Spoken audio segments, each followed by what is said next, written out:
Good morning from sunny Florida. It's Brian and Aaron here from 5 to Go. We are here today to talk to you about how much does RVing cost? We see a lot of questions online. A lot of people reach out to us privately and ask us, what does it cost to do all of this? And we wanted to get into a little bit of that topic. What we're not going to talk about is the price of trucks and trailers and insurance and whatever private debt you might have when you start and anything like that. We are just going to talk about kind of the meat and potatoes of RVing, which is the campgrounds that you stay at. We take our house with us everywhere, and we need somewhere to park it. And we can pay anywhere from $0 a night to $200 plus a night. So we're going to get into those. We kind of broke all of this down into 4 categories, and we're just going to start working through those. Alrighty, so our first one is resorts. These usually start around $50 a night and can go up anywhere to $200 a night. They do offer monthly and weekly rates that will kind of lower that monthly night cost, but you're getting a lot from these resorts. You're getting swimming pools, sometimes multiple swimming pools. Sometimes water parks. Water parks, water slides, mini golf. Lakefront and beachfront properties. Right. With boat rentals, golf carts, all sorts of stuff. You can get dog parks with dog washes. Gyms, activities, nightly activities, daily activities, sing-alongs. Like these places tend to have a lot of employees out and about, just making sure that your stay is fun and a lot of stuff. And these are destinations. Yes, you go to stay at this campground and you usually don't leave it. Like you're there for the weekend or for the week, and that is why you're going on the vacation. Yeah, you're not going there to stay to go check out somewhere else. Like you're going to be at that campground as your experience. I think in our entire trip over the last 15 months, we've only stayed at a resort like this maybe 2 times. Like 2 nights each time. Right, because this is not really what we budget for. The next category that we're talking about is what we're referring to as moderate campgrounds, and sometimes they call themselves resorts. And this is kind of that $30 to $50 range, and this is the top end of our preference for paying per night.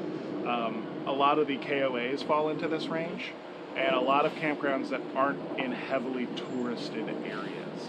A lot of the kind of in-between areas and a lot of the, an hour outside of a big city, they tend to get down around this price. It's a lot of privately owned campgrounds and some of the smaller resorts, and it all depends on the area too, because there are some places where, like Central Florida right now, everywhere is 50, 60, 70 plus a night. We're not paying anywhere near that. We'll tell you about that in a minute. Right. But a lot of these resorts in the summertime, because who wants to be in Central Florida in the summertime, a lot of those resorts are basically half the price, and they're down into this 30 to 50 a night. Right. So it all depends on where you are in the country at what time of year. So a lot of these prices will fluctuate seasonally. But this 30 to 50 range, you're going to get some really nice campgrounds. You're pretty much always going to have full hookups, which is water, electric, and sewer.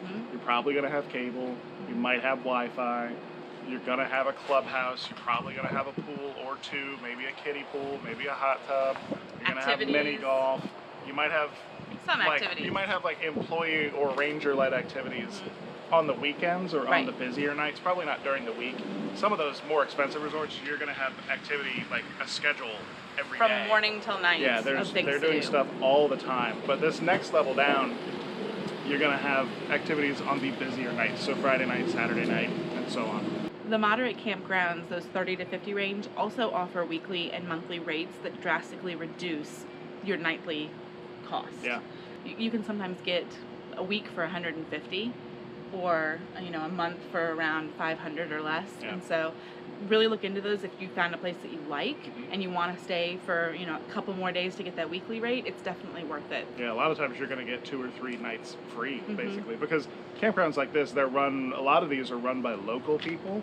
So if they have an empty site, they're making no money. It's like an empty hotel room. So if they can get someone in there to commit to a week or a month, they're going to make it cheaper per night because they're not making $0 anymore. So check out weekly and monthly rates. It's a great way to save money, especially in this middle group of campgrounds that we're talking about. Our next category includes the cheap RV campgrounds. They're not usually resorts unless they're trying to sound fancy. You can usually get these for under $30 a night. You can get them for a week for $120, $100. It's what we look for. for. Yeah. I mean, the majority of the places we have stayed have been in this cheap range. Yep. And we don't stay at sketchy places because, you know, we got 3 kids. Yeah. We can't stay at sketchy places. And the great thing about towing your house is if you roll up to somewhere and it kind of skeeves you out, just keep on moving. Yep. You know, if you need to hit a Walmart for a night and find somewhere else, you can do that. That's the flexibility. It's awesome. Right. One thing about these less than $30 a night places, a lot of times you may not have full hookups. This is true. You're probably not going to have sewer in a lot of these, Right. which is fine. They always have a dump station. You can hit it on the way in and on the way out. But depending on how long you can last in your rig with your number of people and how big your tanks are, you know, you might be kind of limited to 4 or 5 or 6 nights because your black tank fills up or your gray tanks fill up. Right. You're always going to have water and power for the most part if you're paying for a campsite. Right. Sewer is kind of the first one to fall off of the full hookup list. Right. Under this cheap list, you can usually find your city, county, and state parks. And let me tell you, look at those first. Yes. Because they are very inexpensive, because they're not trying to make a profit off of them. They have large sites. They're near beautiful areas. I mean, you're in a park. Yeah. And if you live in the state that you're staying at, or you live in the county that you're going to stay at, you usually get a discount because your taxes are paying for the upkeep of that park, and so they give you a little bit of a discount when you're staying there. Some of our favorite places have been city and state parks. Yeah, especially in Oregon and here in Florida. Mm-hmm. Yeah, they've been amazing. Our favorite one was at Lake Havasu out in Arizona. Oh my gosh, we were right across from the water. You could see the entire lake at sunset. It was just beautiful. Yeah, we were on the lake. Like the first row, we were the second row back, but the first row, if we had parked backwards, our nice big window would have had nothing but lake. Yeah. It was just gorgeous. But it was 18 a night. I'm pretty sure it was 18 a night. 18 a night. There was no sewer, but who cares, man? We can go 4 or 5 nights. We couldn't get that many because it was a busy weekend. But oh my lord, it was just amazing. So beautiful, and the kids had so much fun being right on the beach of the lake. Yeah. Great place. The nice thing about these is the price. You'd still get some amenities, but there's usually not a pool. Yeah. There's usually, not activities. You're getting a place to park. Yeah. We really like trying to find these places and getting that really good deal, but still having a really great place to be. So really look into the state parks and the county and city parks. We've used campgrounds in this price range as single night stops as well. Like when we're on a really long leg, we'll go somewhere, and if there isn't a good Walmart to stop at, or if it's not allowed, or if just the timing or whatever doesn't work out, or if we need full hookups because it's super cold or super hot. Right. For a variety of reasons, these are a great choice for a single night stop because they're the right price. You see a lot of people roll in right before sunset and then roll out first thing in the morning. Right. A lot of these campgrounds exist in those areas because that's kind of the RV traffic through that area. Right. So there's not a lot to do in these campgrounds, but the price is right.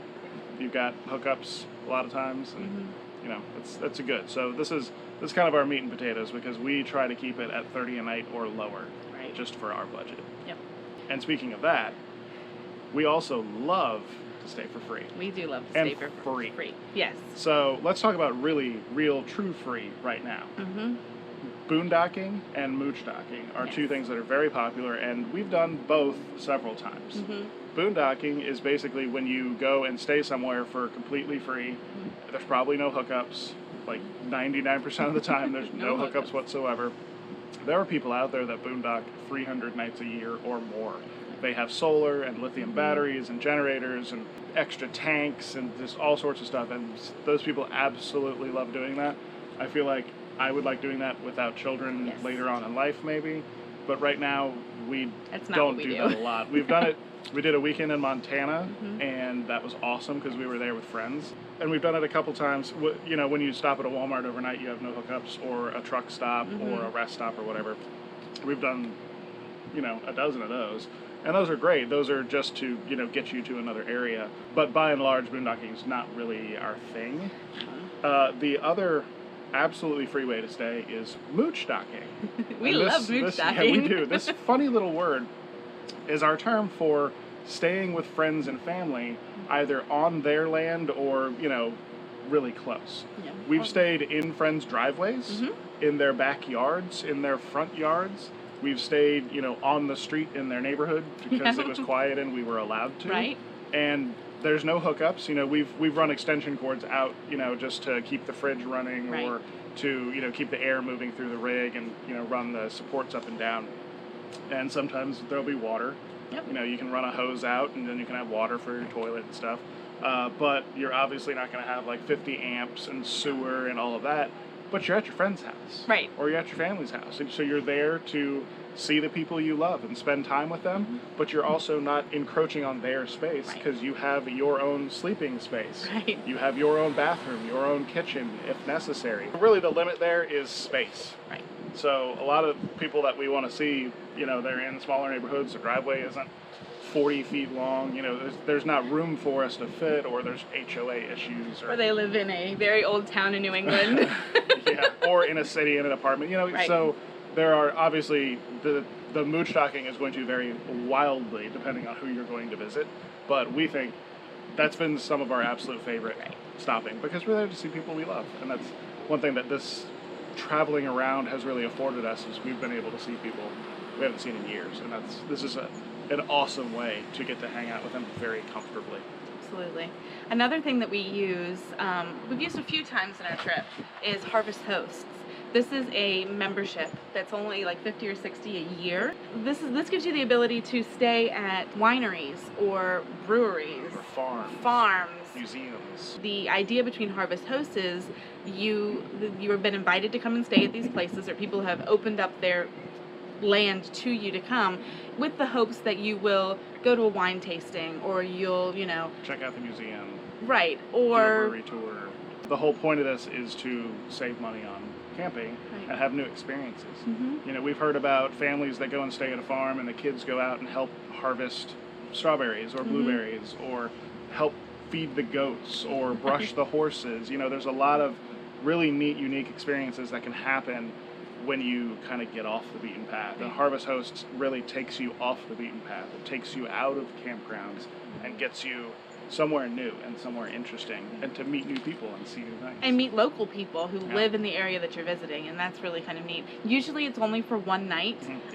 There will be places that will say in their little bio, you can ask to stay for multiple nights, but typically the expectation is that you're just there for one night. Yeah, just kind of passing through. Right, so it's kind of neat. So that's Harvest Hosts. Yep.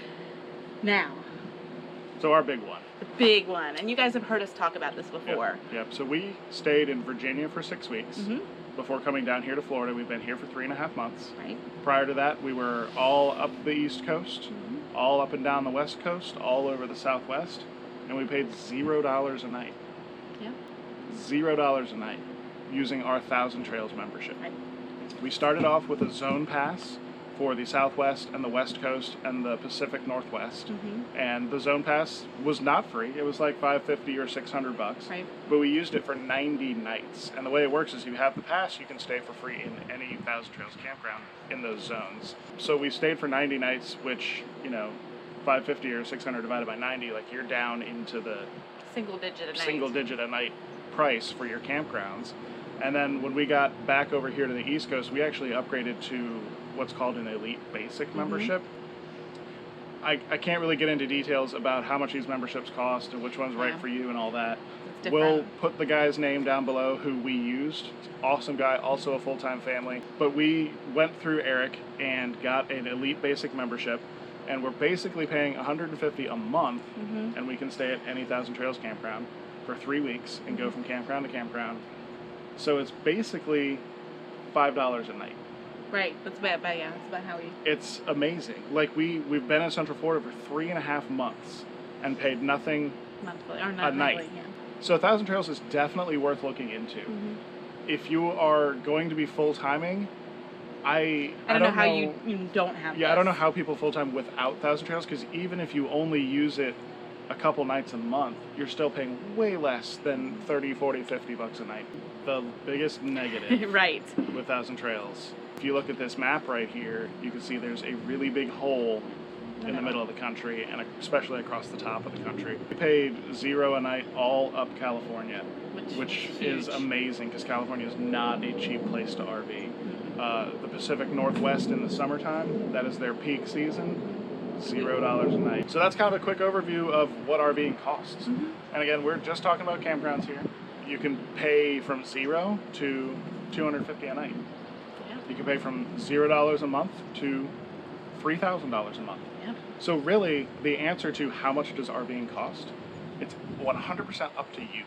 You can do whatever you want, and you can pay however much you want. It all depends on where you want to stay, how much effort you want to put into it. Because if you roll into a resort, you're not putting a lot of effort into solar and generators and big fancy batteries and extra tanks. But if you're boondocking, that's your bag. We've stated all of these, and we know what we prefer, and that might be a good recommendation, is to, you know, spend a couple nights doing all of these things and figure out what you're comfortable with. You know, figure out the price range you're comfortable with, figure out the amenities that you absolutely have to have. So check out all these things. We'll put links to all the stuff we can think about down below in this description. YouTube's getting a little weird with comments right now, so I don't know if you've heard about that, but there's a lot of stuff going on with comments and videos not being allowed to be commented on. So if comments are enabled down below, I will do it if I can. If the comments are down below, leave us any questions or any comments. Let us know if you want to know more about one of these. So make sure to like, comment if you can, share this video, check us out on Facebook and Instagram, Pinterest. We have a website, 5togo.com. We're going to write up a quick blog post for this video with maybe a little bit of expanded information and some better links and names and all of that. And all that kind of So stuff. check out 5togo.com and look for this video. So we'll see you guys in the next video. Alrighty, bye. Bye.